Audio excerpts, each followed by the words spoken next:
दोस्तों, रुक करते हैं देश और दुनिया की खबरों की ओर। आदाब, मैं हसरुद्दीन। आप देख रहे हैं Jalal news 901 TV channel. 901 TV channel सटीक खबरें दिखाता है, सही खबरें सही लोगों तक। तो आइए देर न करते हुए खबरों का सिलसिला जारी करते हैं। आप लोग जो है इस बात में होंगे कि खबरें आज की क्या होंगी। तो आज की खबरें बड़ी खबरें हैं। किस प्रकार की बड़ी खबरें हैं, तो अपने चैनल के माध्यम से हम सभी खबरों से आप सभी के लिए रूबरू कराते हैं ज़मीनी हकीकत कि आखिरकार बात क्या है और खबरें किस मुद्दे को लेकर हैं। तो आइए हम उन खबरों से अवगत कराते चलें अपने चैनल के माध्यम से। हमारा प्रयास रहता है आप तक खबरों का पहुंचाना, और चैनल का माध्यम यही है कि आप सबके लिए खबरों से रूबरू कराया जाए। तो सुबह से और अब तक की खबरें क्या हैं। 8 जून 2024 की खबरें और समाचार। आम चुनाव 2024 के बाद प्रधानमंत्री के तौर पर नरेंद्र मोदी और उनके मंत्रिपरिषद का शपथ ग्रहण समारोह 9 जून 2024 की शाम को राष्ट्रपति भवन में होना है। इस अवसर पर श्रीलंका के राष्ट्रपति रानिल विक्रमसिंघे, मालदीव के राष्ट्रपति मोहम्मद मोइज़ू, सेशेल्स के उपराष्ट्रपति अहमद अफीफ, बांग्लादेश की प्रधानमंत्री शेख हसीना को शपथ ग्रहण समारोह में शामिल होने के लिए न्योता भेजा गया है। उत्तर प्रदेश के फिरोजाबाद में शनिवार तड़के 3:30 बजे आगरा लखनऊ एक्सप्रेसवे पर हादसा हो गया। तो हादसा किस प्रकार का हो गया। आगरा लखनऊ एक्सप्रेसवे पर हादसा हो गया। यहाँ श्रद्धालुओं से भरी बस पलट गई, जिसमें 30 से ज़्यादा लोग घायल हो गए। आम चुनाव 2024 के बाद प्रधानमंत्री के तौर पर नरेंद्र मोदी और उनके मंत्रिपरिषद का शपथ ग्रहण समारोह 9 जून 2024 की शाम को राष्ट्रपति भवन में होना है। इस अवसर पर भारत के पड़ोसी और हिंद महासागर क्षेत्र के देशों के नेताओं को विशिष्ट अतिथि के रूप में आमंत्रित किया गया। दिल्ली के नरेला स्थित औद्योगिक क्षेत्र में स्थित एक फैक्ट्री में आग लगने से 3 लोगों की मौत हो गई और 6 लोग बुरी तरह झुलस गए। उत्तर प्रदेश के फिरोजाबाद में शनिवार तड़के 3:30 बजे आगरा लखनऊ एक्सप्रेसवे पर हादसा हो गया। यहाँ श्रद्धालुओं से भरी बस पलट गई, जिसमें 30 से ज़्यादा लोग घायल हो गए। लोकसभा चुनाव के नतीजे सामने आ गए हैं। इसके साथ ही एनडीए अलायंस सरकार बनाने जा रही है। हालांकि एनडीए गठबंधन के पास बहुमत है। आंकड़े 272 से सिर्फ 21 सीटें ज़्यादा हैं। वहीं विपक्षी इंडिया ब्लॉक ने 234 सीटें हासिल की हैं। इस चुनाव में बीजेपी ने अपने पिछले चुनाव की तुलना में 63 सीटें कम हासिल की हैं। मोइज़ू प्रचंड विक्रमसिंघे नरेंद्र मोदी के शपथ ग्रहण में आ रहे हैं। राष्ट्र कंफर्म हो गई लिस्ट। आम चुनाव 2024 के बाद प्रधानमंत्री तौर पर नरेंद्र मोदी और उनके मंत्रिपरिषद का शपथ ग्रहण समारोह 9 जून 2024 की शाम को राष्ट्रपति भवन में होना है। इस अवसर पर भारत के पड़ोसी और हिंद महासागर क्षेत्र के देशों के नेताओं को विशिष्ट अतिथि के रूप में आमंत्रित किया गया है। श्रीलंका के राष्ट्रपति रानिल विक्रमसिंघे, मालदीव की राष्ट्रपति मोहम्मद मोइज़ू, सेशेल्स के उपराष्ट्रपति अहमद अफीफ, बांग्लादेश की प्रधानमंत्री शेख हसीना को शपथ ग्रहण समारोह में शामिल होने के लिए न्योता भेजा गया है। आपने एक शेर को जन्म दिया, सोनिया गांधी से बोली अमेठी के सांसद केएल शर्मा की पत्नी। कांग्रेस नेता राहुल गांधी ने सोशल मीडिया पर एक वीडियो शेयर किया। उसमें अमेठी लोकसभा सीट से स्मृति ईरानी को हराने वाले किशोरी लाल शर्मा की उनकी पत्नी और सोनिया गांधी प्रियंका गांधी दिखाई दे रही हैं। दरअसल किशोरी लाल शर्मा जीत के बाद राहुल गांधी से मुलाकात करने पहुंचे थे। दर्शकों, हम आपके लिए बता दें कि इसी प्रकार की लेटेस्ट व ब्रेकिंग खबरें लेकर नई व तरोताज़ा आपके बीच हाजिर होते हैं। तो दर्शकों, मुझे उम्मीद है अगर आप सभी लोग खबरों से सहमत हैं तो एक आगाज़ कीजिएगा, चैनल को लाइक शेयर कमेंट करना ना भूलें। चैनल के लिए घंटी वाला बटन ऑल करना ना भूलें, जिससे हर नोटिफिकेशन आप तक पहुंच सके। प्रमाणित खबरें सूत्रों के हवाले सौजन्य द्वारा प्राप्त खबरें मैंने आप सभी के लिए खबरें दिखाने का प्रयास करा, बताने का प्रयास करा, आप तक खबरें पहुंचाने का प्रयास करा। तो इससे जुड़ी और भी कड़ियाँ दर्शकों हम आपके लिए अवगत कराना चाहेंगे, वो क्या है तो आइए हम जान लेते हैं। दिल्ली गैस लीक होने से नरेला की फैक्ट्री में लगी भीषण आग, 3 लोगों की मौत, 6 झुलसे। दिल्ली के नरेला स्थित औद्योगिक क्षेत्र में स्थित एक फैक्ट्री में आग लगने से 3 लोगों की मौत हो गई। फैक्ट्री में आग लगने के वक्त कुछ लोग फैक्ट्री में मौजूद थे। इस फैक्ट्री के कुछ 9 लोगों को रेस्क्यू किया गया। सभी को नरेला के SHRC अस्पताल में भर्ती किया गया, जहां डॉक्टरों ने 3 को मृत घोषित कर दिया और अन्य को इलाज के लिए सफदरजंग रेफर कर दिया। ड्राइवर को लग गई नींद की झपकी। आगरा लखनऊ एक्सप्रेस पर श्रद्धालुओं से भरी बस पलटी, 30 से ज़्यादा लोग घायल हो गए। उत्तर प्रदेश के फिरोजाबाद में शनिवार तड़के 3:30 बजे आगरा लखनऊ एक्सप्रेस पर हादसा हो गया। यहाँ श्रद्धालुओं से भरी बस पलट गई, जिसमें 30 से ज़्यादा लोग घायल हो गए। बताया जा रहा है बस अनियंत्रित होकर एक्सप्रेसवे से नीचे जाकर पलट गई। सूचना के बाद घायलों को अस्पताल में भर्ती कराया गया है। ग्रामीण इलाकों में कम हुआ एनडीए का वोट, जानिए वोटर्स ने किस पर जताया भरोसा। लोकसभा चुनाव के नतीजे सामने आ गए हैं। इसमें बीजेपी सबसे बड़ी पार्टी बनकर उभरी है। भाजपा पार्टी ने जहां 240 सीटें हासिल की, वहीं एनडीए गठबंधन ने 293 सीटें हासिल की हैं। इसके साथ ही एनडीए अलायंस सरकार बनाने जा रही है। हालांकि एनडीए गठबंधन के पास बहुमत के आंकड़े 272 से सिर्फ 21 सीटें ज़्यादा हैं।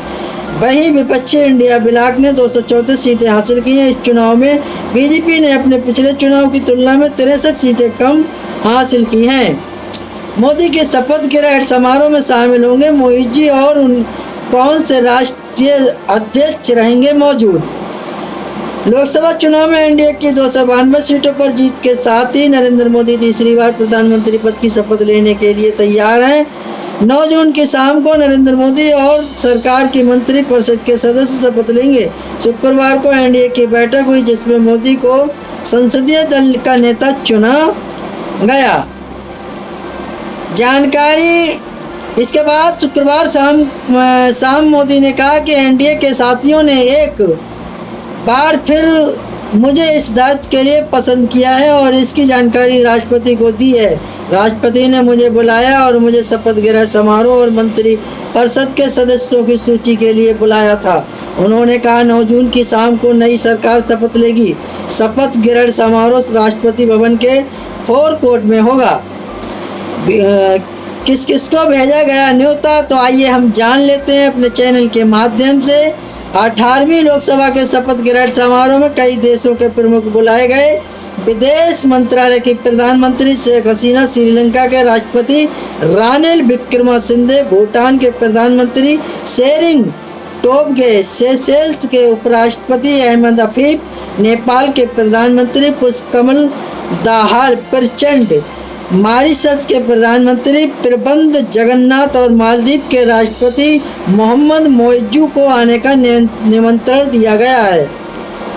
बयान में कहा गया कि इन नेताओं ने निमंत्रण स्वीकार कर लिया है। हालांकि बयान के अनुसार भारत सरकार ने पड़ोसी पाकिस्तान, चीन और म्यांमार को समारोह में शामिल होने का न्योता नहीं दिया है। केंद्र सरकार की विज्ञप्ति के मुताबिक शपथ ग्रहण समारोह में शिरकत करने वाले विदेशी नेताओं को राष्ट्रपति द्रौपदी मुर्मू राष्ट्रपति भवन में रात्रि भोज देंगे। विज्ञप्ति में कहा गया कि पड़ोसी देश के नेताओं को भारत की नेबरहुड पॉलिसी और सागर विजन के तहत बुलाया गया है। इसके अलावा समारोह के लिए 8000 से ज़्यादा मेहमानों के लिए बैठने की व्यवस्था की गई है। सरकार की तरफ से मेहमानों की सूची तैयार कर निमंत्रण कार्ड भेज दिए गए हैं। समाचार एजेंसी ANI के अनुसार मेहमानों की सूची में वकील, डॉक्टर, कलाकार, सांस्कृतिक कलाकार और प्रभावशाली लोग शामिल हैं। मोदी और PM मोदी की पहली मुलाकात किन किन मुद्दों पर हुई थी? मालदीव ने स्वीकार किया निमंत्रण। मालदीव के राष्ट्रपति मोहम्मद मोइज्जी ने शपथ ग्रहण समारोह में आने का भारत सरकार का न्योता स्वीकार कर लिया।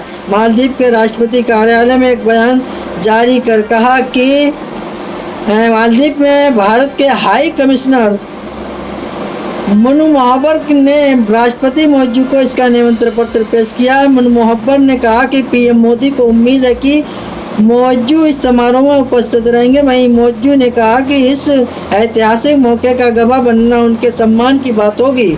उन्होंने कहा कि वे भारत के साथ अपने नज़दीकी संबंधों को और मजबूत करने के लिए पीएम के साथ मिलकर काम करने के लिए उत्सुक और इनकी यात्रा ये साबित कर देगी कि मालदीव भारत संबंध सकारात्मक दिशा में आगे बढ़ रहे हैं। मोहम्मद मोइज्जी के मालदीव का राष्ट्रपति बनने के बाद से भारत और मालदीव के रिश्तों में तनाव बढ़ा। राष्ट्रपति बनते ही मोइज्जी ने भारत से अपने सैनिक मालदीव से हटा लेने को कहा है। बीते साल यूपीओ के दुबई में जलवायु शिखर सम्मेलन COP28 के इतर मोदी और मोइज्जी की पहली मुलाकात हुई थी। दोनों के बीच इस दौरान आपसी संबंधों को गहरा करने और विकास में सहयोग बढ़ाने पर चर्चा हुई। दिल्ली पहुंची शेख हसीना। निमंत्रण पत्र स्वीकार करने की ये तस्वीर मालदीव के राष्ट्रपति कार्यालय ने जारी की। भारतीय विदेश मंत्रालय के प्रवक्ता रणधीर जायसवाल ने कहा कि बांग्लादेश की प्रधानमंत्री शेख हसीना पहली विदेशी शख्सियत हैं जो शपथ ग्रहण समारोह के लिए भारत पहुंची। उन्होंने उनके स्वागत की 2 तस्वीरें सोशल मीडिया पर पोस्ट की और लिखा वो भारत के सबसे महत्वपूर्ण साझेदारों में से एक है। उनकी ये यात्रा दोनों मुल्कों के बीच की दोस्ती के घनिष्ठ और गहरे संबंधों को मजबूत करेगी। इससे पहले बांग्लादेश से छपने वाले अखबार द डेली स्टार ने लिखा कि शेख हसीना शनिवार को राजधानी ढाका से विमान बांग्लादेश एयरलाइंस की एक उड़ान से दिल्ली के लिए रवाना हो चुकी हैं। भारतीय विदेश मंत्रालय नेपाल के प्रधानमंत्री पुष्पकमल दयाल प्रचंड नई दिल्ली में प्रधानमंत्री नरेंद्र मोदी के शपथ ग्रहण समारोह में शामिल होंगे। भारत में सरकारी प्रसारक दूरदर्शन ने खबर दी कि नेपाल सरकार के प्रवक्ता और सूचना प्रसारण एवं संचार मंत्री रेखा शर्मा ने आज कैबिनेट बैठक के बाद ये जानकारी दी है। गुरुवार को कैबिनेट की बैठक के बाद उन्होंने कहा कि प्रधानमंत्री रविवार को दिल्ली के लिए रवाना होंगे। इससे पहले दाहाल ने फ़ोन पर पीएम मोदी से बात की और उन्होंने मुबारकबाद दी। उन्होंने कहा कि नेपाल भारत संबंधों और अधिक गहरा बनाने की दिशा में वो भारत की नई सरकार के साथ मिलकर काम करने के लिए उत्सुक हैं। क्या उत्सुक हैं तो इससे जुड़ी और भी जो खबरें हैं उनसे अवगत कराना चाहूँगा। दोस्तों 9 जून को पहुंचेंगे श्रीलंका। राष्ट्रपति मोदी के नेतृत्व वाली एनडीए की जीत के बाद रानिल विक्रमसिंघे ने फ़ोन पर मोदी से मुबारक दी थी बात। इसकी जानकारी श्रीलंका राष्ट्रपति के मीडिया डिवीज़न ने दी थी। मीडिया डिवीज़न ने बताया कि बातचीत के दौरान मोदी ने राष्ट्रपति को शपथ ग्रहण समारोह में आने का न्योता दे दिया था जो उन्होंने स्वीकार कर लिया। समाचार एजेंसी ANI के अनुसार श्रीलंका के राष्ट्रपति रानिल विक्रमसिंघे समारोह में शामिल होने के लिए 9 जून को दिल्ली पहुंचेंगे। सेशेल्स के उपराष्ट्रपति आएंगे दिल्ली। सेशेल्स में भारत के हाई कमीशन ने इसकी पुष्टि की है वहाँ के उपराष्ट्रपति हफीफ मोदी और उनकी सरकार के नए मंत्रियों के साथ शपथ ग्रहण समारोह में शामिल होंगे। दूतावास ने अपने आधिकारिक सोशल मीडिया हैंडल पर एक बयान जारी कर क्या कहा, सेशेल्स के उपराष्ट्रपति आएंगे दिल्ली। सेशेल्स में भारत के हाई कमीशन ने इसकी पुष्टि की है कि वहाँ के उपराष्ट्रपति हफीफ मोदी और उनकी सरकार के नए मंत्रियों के साथ ग्रहण समारोह में शामिल होंगे। दूतावास ने अपने आधिकारिक सोशल मीडिया हैंडल पर एक बयान जारी कर कहा कि शपथ ग्रहण समारोह उपराष्ट्रपति सेशेल्स का प्रतिनिधित्व करेंगे और इसके लिए 9 जून को दिल्ली पहुंचेंगे। तो दर्शकों ये वो खबरें थी, हमने आपके लिए इन खबरों से अवगत कराया। दर्शकों मुझे उम्मीद है खबरों को आपने भली बात जांचा होगा, परखा होगा, समझा होगा। तो दर्शकों खबरें खुद अपने आप में कुछ ना कुछ बयान ज़रूर करती हैं, कुछ ना कुछ ज़रूर इशारा करती हैं, ज़रूर कुछ ना कुछ बताती हैं, पर समझने वाला होना चाहिए कि आखिरकार खबरें किस माध्यम को लेकर हैं, किस टॉपिक को लेकर हैं। दर्शकों, मैं इसी प्रकार की लेटेस्ट खबरों को लेकर आपके बीच उपस्थित होता हूं। तो दर्शकों, अगर आप सभी लोग खबरों से सहमत हैं तो एक आगाज़ कीजिएगा, चैनल को लाइक शेयर सब्सक्राइब कीजिएगा, घंटी वाला बटन ऑल करना ना भूलें। दर्शकों, इससे क्या होता है, हमारे लिए एक हौसला अफजाई होती है, हमारे लिए एक जो है सहानुभूति प्राप्त होती है, मोटिवेशन प्राप्त होता है। उसी मोटिवेशन के लिए सहानुभूति, आत्म सम्मान, आत्मविश्वास को लेकर मैं आपके बीच आता हूँ, इसी प्रकार की लेटेस्ट खबरें बताने के लिए, दिखाने के लिए। तो दर्शकों, मेरा खबर दिखाने का मकसद रहा लोगों के लिए जागरूक करना, न कि उनकी भावनाओं को ठेस पहुंचाना। तो दोस्तों, इसी प्रकार की खबरें देखने के लिए, दोस्तों इसी प्रकार की हर छोटी बड़ी खबर देखने के लिए हमारे जलाल न्यूज़ 901 टीवी चैनल के लिए सब्सक्राइब करें।